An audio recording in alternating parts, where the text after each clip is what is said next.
आज हम जिस स्रोत को देख रहे हैं वो एक बहुत बड़ा सवाल उठाता है। क्या हो अगर हमारी पहचान, हमारा इतिहास और हमारा भविष्य सब कुछ वैसा न हो जैसा हम सोचते हैं? बिल्कुल। आज हमारे पास जो लेख है मुरली, वो एक वैकल्पिक हकीकत पेश करता है। ये एक आत्मा की कहानी है जो हीरो से जीरो बनती है और फिर उसे एक बार फिर से हीरो बनने का मौका मिलता है। हाँ। तो चलिए आज इस अनोखी कहानी के पन्ने पलटते हैं और इसके कोर आइडियाज को अनपैक करते हैं। बिल्कुल। और ये कहानी शुरू होती है एक बहुत ही फंडामेंटल लेकिन चौंकाने वाले विचार से। अच्छा। ये कहता है कि हम सब अपनी सबसे बड़ी पहचान को लेकर ही एक बहुत बड़ी गलती कर रहे हैं। तो चलिए वहीं से शुरू करते हैं। वो पहली और बुनियादी बात क्या है? स्रोत कहता है तुम सब पहले आत्मा हो।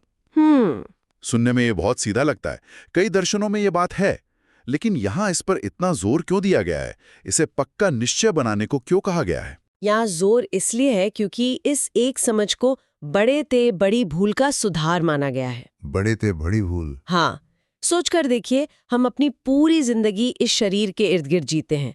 मैं डॉक्टर हूँ, मैं लंबा हूँ, मैं थका हुआ हूँ, ये सब क्या है? ये सब शरीर की पहचान है। बिल्कुल। ये स्रोत कहता है कि ये ऐसा है जैसे कोई ड्राइवर खुद को कार ही समझने लगे। वाह।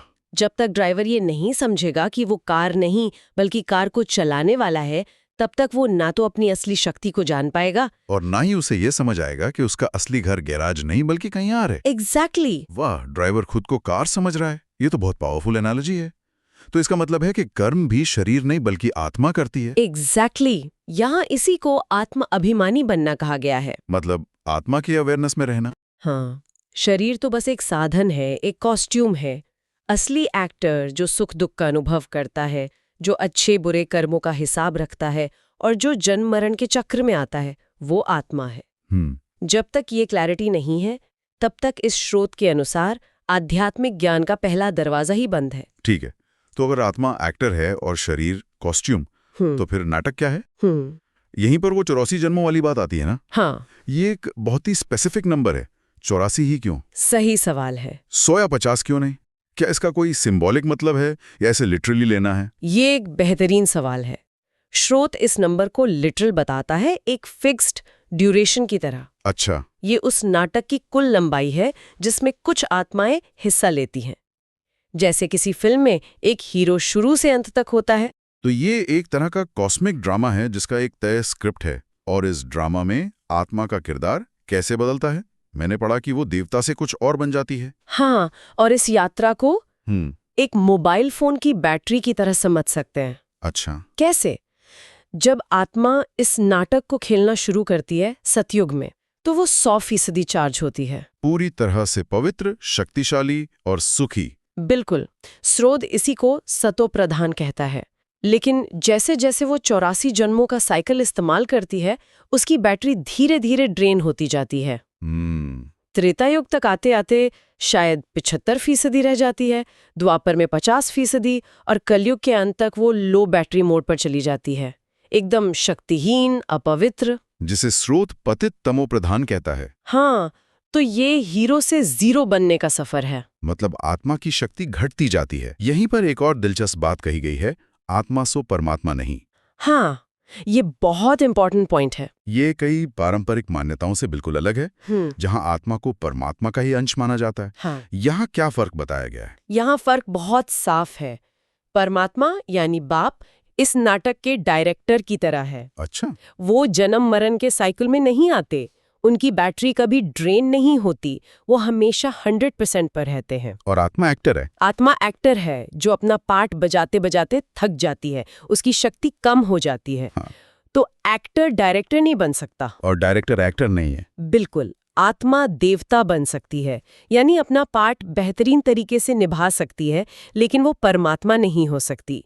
ये एक फंडामेंटल डिस्टिंक्शन है। तो अगर कलयुग के अंत तक आत्मा की बैटरी पूरी तरह ड्रेन हो जाती है, तो फिर वो रिचार्ज कैसे होती है? यहीं पर पुरुषोत्तम संगम युग का कॉन्सेप्ट आता है ना? हाँ, जिसे सबसे ज्यादा महिमा दी गई है। हाँ। ये क्या है और इतना खास क्यों है? संगम युग इस पूरे नाटक का क्लाइमैक्स है। यह कोई आम युग नहीं है। ओके। ये कलयुग के अंत और नए चक्र यानी सतयुग की शुरुआत के बीच का एक छोटा सा सीक्रेट समय है। इसे एक तरह का रीसेट बटन समझ सकते हैं। रीसेट बटन दिलचस्प है। इसकी महिमा इसलिए है क्योंकि ये ऊपर उठने का, रिचार्ज होने का समय है। सतयुग से त्रेता में जाना तो एक तरह से सीढ़ियां उतरना है, क्योंकि पवित्रता की डिग्री कम होती है। सही बात है। स्रोत कहता है गिरने की महिमा नहीं होती, चढ़ने की होती है। संगम युग ही वो समय है जब डायरेक्टर यानी परमात्मा खुद स्टेज पर आकर थके हुए एक्टर्स को उनका ओरिजिनल स्क्रिप्ट याद दिलाते हैं और उनकी बैटरी को फिर से 100% चार्ज करते हैं। बिल्कुल। तो ये एक ट्रांसफॉर्मेशन का पीरियड है, और इस रीसेट बटन को दबाने के लिए, या कहें कि इस ट्रांसफॉर्मेशन के लिए जो तरीका बताया गया है वो भी पारंपरिक तरीकों से अलग है। आमतौर पर हम भक्ति का रास्ता जानते हैं, लेकिन ये स्रोत ज्ञान पर बहुत जोर देता है। दोनों में क्या फर्क बताया गया है? यहाँ जो लकीर खींची गई है वो बहुत गहरी है। स्रोत कहता है कि भक्ति मार्ग में इंसानी गुरु होते हैं, और जहाँ इंसान है वहाँ डर और उम्मीद दोनों होती है। इसीलिए वहाँ एक अजीब बात कही गई है कि भक्ति में गुरु से श्राप मिलने का डर रहता है। हाँ, ये पढ़कर मुझे भी थोड़ा अजीब लगा था, श्राप का डर। और मेरे हिसाब से यहाँ मुख्य टेकअवे ये है कि ये स्रोत आध्यात्मिक निर्भरता को, मतलब स्पिरिचुअल डिपेंडेंसी को चुनौती दे रहा है। अच्छा। इसका कहना है कि अगर आपका रिश्ता सीधे परमात्मा से है, जो डायरेक्टर है, तो बीच में कोई इंसान नहीं है जो आपको डरा सके या कंट्रोल कर सके। तो ज्ञान मार्ग में कोई श्राप दे ही नहीं सकता। नहीं, क्योंकि यहाँ सिखाने वाला बाप है जो सिर्फ वर्षा यानी विरासत देते हैं। श्राप रावण देता है, जो यहाँ बुराई या 5 विकारों का प्रतीक है। तो ये डर से आजादी का एक मॉडल है। बिल्कुल, जो भक्ति के पारंपरिक मॉडल से बिल्कुल अलग है। और ज्ञान को चमत्कारों से भी अलग रखा गया है। एक लाइन है कि सिद्धि या चमत्कारी शक्तियों वाले दुख देते हैं, जबकि ज्ञान मार्ग वाले सुख पहुंचाते हैं। हाँ, ये तो बहुत काउंटर इंट्यूटिव लगता है। हम तो सोचते कि चमत्कार अच्छी चीज है। बिल्कुल, लेकिन यहाँ ज्ञान का मतलब है समझ, क्लैरिटी, और सिद्धि का मतलब है शक्ति का प्रदर्शन। स्रोत का तर्क ये है कि जब कोई अपनी शक्तियों का प्रदर्शन करता है तो उससे अहंकार पैदा हो सकता है। वो लोगों को प्रभावित या नियंत्रित करने की कोशिश कर सकता है, जो आखिर में दुख का कारण बनता है। जबकि सच्चा ज्ञान आपको खुद को और दुनिया को समझने में मदद करता है। यह शांति और स्थिरता लाता है। ये किसी को इम्प्रेस करने के लिए नहीं, बल्कि खुद को इम्प्रूव करने के लिए। एग्जैक्टली, इसलिए यह सुख देता है। ठीक है, तो ज्ञान का रास्ता डर और प्रदर्शन से मुक्त है। अब सवाल यह है कि इस ज्ञान से होता क्या है? स्रोत में शूद्र से ब्राह्मण और फिर ब्राह्मण से देवता बनने की एक यात्रा बताई गई है। ये सुनने में एक बहुत बड़ी छलांग लगती है। ये ट्रांसफॉर्मेशन होता कैसे है? ये ट्रांसफॉर्मेशन प्रजापिता ब्रह्मा के द्वारा शुरू होता है, जिन्हें इस ज्ञान को प्राप्त करने और दूसरों को देने के लिए एक माध्यम बताया गया है। ओके। जो लोग इस ज्ञान को अपनाते हैं और अपने जीवन में धारण करने का पुरुषार्थ करते हैं, उन्हें ब्राह्मण कहा जाता है। और यहाँ ये समझना जरूरी है कि ये कोई जाति नहीं है। बिल्कुल नहीं, ये एक आध्यात्मिक अवस्था है, एक स्टूडेंट लाइफ है। ये ब्राह्मण राज नहीं करते, बल्कि पढ़ाई करते हैं। और इसी पढ़ाई से उन्हें तीसरा नेत्र मिलता है, यही कहा गया ना? हाँ। ये तीसरा नेत्र क्या है? क्या इसका मतलब कोई मिस्टिकल पावर है? तीसरा नेत्र मतलब एक आहा मोमेंट। अच्छा। ये वो ज्ञान की आंख है जिससे अचानक आपको पूरी पिक्चर दिखने लगती है। जैसे आप एक पजल के हजारों टुकड़े जोड़ रहे हो और अचानक समझ आ जाए कि अरे, ये तो ताजमहल की तस्वीर है। वाह। उसी तरह इस ज्ञान से आत्मा को अपनी पूरी कहानी, अपना 84 जन्मों का सफर, दुनिया का चक्र और परमात्मा के साथ अपना रिश्ता एक साथ समझ आ जाता है। तो ये कोई भौतिक अंग नहीं, बल्कि एक एलिवेटेड कॉन्शियसनेस है। बिल्कुल। इस आहा मोमेंट के बाद जीवन जीने का तरीका कैसे बदलता है? यहीं पर कमल फूल समान पवित्र रहने की सलाह दी गई है।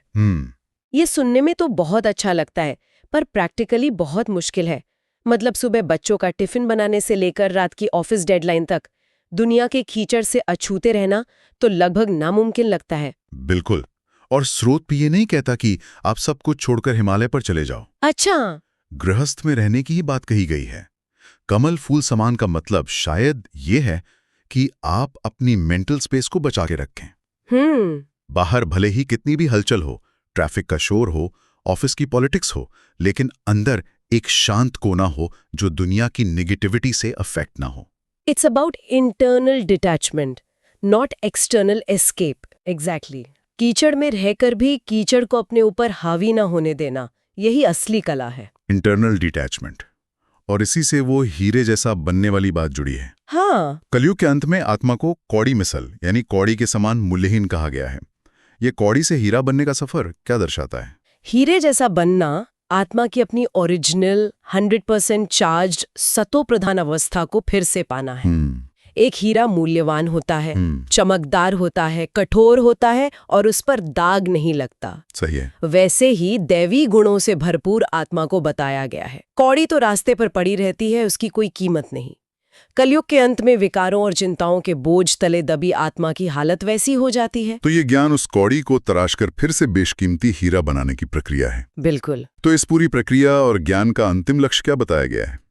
स्रोत में एम ऑब्जेक्ट यानी लक्ष्य और उद्देश्य की बात है, जो है लक्ष्मी नारायण जैसा बनना। हाँ। लेकिन आज के जमाने में एक राजा या रानी बनने का विचार थोड़ा आउटडेटेड नहीं लगता?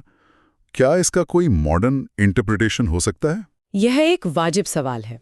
जब हम लक्ष्मी नारायण सुनते हैं तो हमारे मन में सोने के मुकुट और सिंहासन की छवि आती है। बिल्कुल। लेकिन यहाँ राजा रानी का मतलब सत्ता या सियासत से नहीं है, बल्कि सेल्फ मास्टरी से है। Self mastery? अच्छा। मतलब अपने कर्मों और अपनी भावनाओं पर पूरा राज। लक्ष्मी नारायण यहाँ परफेक्शन, संपूर्णता और 16 कला संपूर्ण होने के सिंबल हैं, पॉलिटिकल फिगर्स के नहीं। तो लक्ष्य है उस स्टेट ऑफ बीइंग को पाना जहां कोई कमी ना हो, कोई दुख ना हो और आप अपने मन के मालिक हो। सेल्फ मास्टरी, ये एक बहुत पावरफुल आइडिया है। और ये लक्ष्य सिर्फ व्यक्तिगत नहीं है, नहीं, बल्कि भारत को फिर से हीरे जैसा बनाने की भी बात है। तो इसमें एक कलेक्टिव ट्रांसफॉर्मेशन भी शामिल है। हाँ, ये सिर्फ मेरी मुक्ति की बात नहीं है।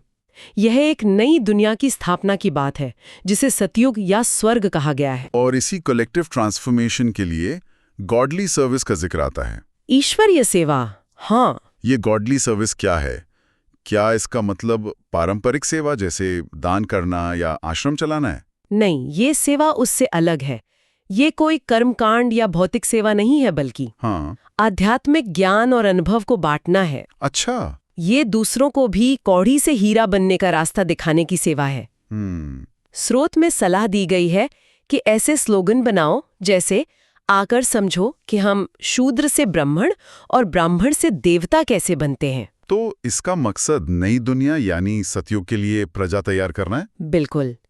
ये एक तरह से उस नई दुनिया के लिए फाउंडेशन तैयार करने जैसा है। तो ये ज्ञान सिर्फ अपने तक रखने के लिए नहीं है, बल्कि इसे फैलाना भी इस प्रक्रिया का एक अहम हिस्सा है। हाँ, बहुत अहम हिस्सा। स्रोत में अपने तन मन धन को सफल करने की बात भी है। ये पारंपरिक दान पुण्य से कैसे अलग है? ये एक बहुत ही दिलचस्प पॉइंट है। पारंपरिक दान पुण्य का फल इस स्रोत के अनुसार इसी पुरानी दुखी दुनिया में अल्पकाल के लिए मिलता है। अच्छा। मान लीजिए आपने पैसे दान किए तो अगले जन्म में आपको शायद कुछ समय के लिए धन मिल जाएगा, लेकिन उस जीवन में भी दुख, बीमारी, चिंता तो होगी ही। लेकिन यहाँ तन मन धन को सफल करने का मतलब है उसे इस ईश्वरीय सेवा यानी नई दुनिया की स्थापना में लगाना। इसे एक तरह का आध्यात्मिक निवेश, स्पिरिचुअल इन्वेस्टमेंट कहा गया है, जिसका रिटर्न आपको आने वाले 21 जन्मों के लिए मिलता है। हाँ, नई सुखी दुनिया में मिलता है। ये शॉर्ट टर्म गेन के बजाय लॉन्ग टर्म गारंटीड रिटर्न की बात है। तो कुल मिला के आज की हमारी ये चर्चा हमें एक पूरी कहानी के माध्यम से ले गई। ये कहानी शुरू होती है खुद को शरीर समझने की एक बुनियादी भूल से। फिर ये आत्मा के 84 जन्मों के एक विशाल नाटक में उतरती है, जहां हीरो धीरे धीरे जीरो बन जाता है। और फिर आता है कहानी का क्लाइमैक्स, संगम युग। वो जादुई समय जब डायरेक्टर खुद आकर एक्टर को उसका असली पार्ट याद दिलाता है और उसे रिचार्ज होने का मौका देता है। बिल्कुल। ये पूरी तरह से एक अलग विश्व दृष्टि है जो व्यक्तिगत पहचान से लेकर समय की अवधारणा तक सब कुछ बदल देती है। ये ज्ञान और भक्ति के रास्ते के फर्क को भी बहुत शार्पली दिखाती है और कर्म के फल को एक बहुत ही लंबी अवधि यानी 21 जन्मों के संदर्भ में देखने का एक नया पर्सपेक्टिव देती है। हाँ, और जाते जाते एक विचार छोड़ना चाहूंगी जो इसी स्रोत के अंतिम हिस्से से प्रेरित है। जी। वहां अशरीरी यानी बिना शरीर की अवस्था का अभ्यास करने को कहा गया है। अपनी चेतना को इस शरीर के अभिमान और दुनिया की परिस्थितियों से समेटने की बात की गई है। सोचने वाली बात यह है कि क्या इस पूरी यात्रा की असली मंजिल इस दुनिया में हीरे जैसा बनना और राज्य करना है, या फिर ये सब करते हुए अपनी चेतना को इस शरीर और दुनिया की हर परिस्थिति से समेटकर वापस घर जाने की कला में महारत हासिल करना है। वाह! शायद असली जीत कुछ पाने में नहीं, बल्कि सब कुछ से डिटैच होकर अपनी मूल शांत अवस्था में टिकने में है। मान द्वारा निरंतर अपनी स्थिति को ऊंचा बनाने की प्रेरणा, सब कुछ आज बाबा ने हमें दिया है। अगर आज की मुरली से आपको कोई विशेष प्रेरणा या स्वमान का अनुभव मिला हो, तो उसे अपने जीवन में धारण करें और दूसरों को भी प्रेरित करें। अपने विचार या अनुभव कमेंट में साझा करें ताकि अन्य आत्माओं को भी शक्ति मिले। याद रखें, हर शुभ संकल्प ही विश्व कल्याण की सेवा है। ओम शांति। ओम शांति।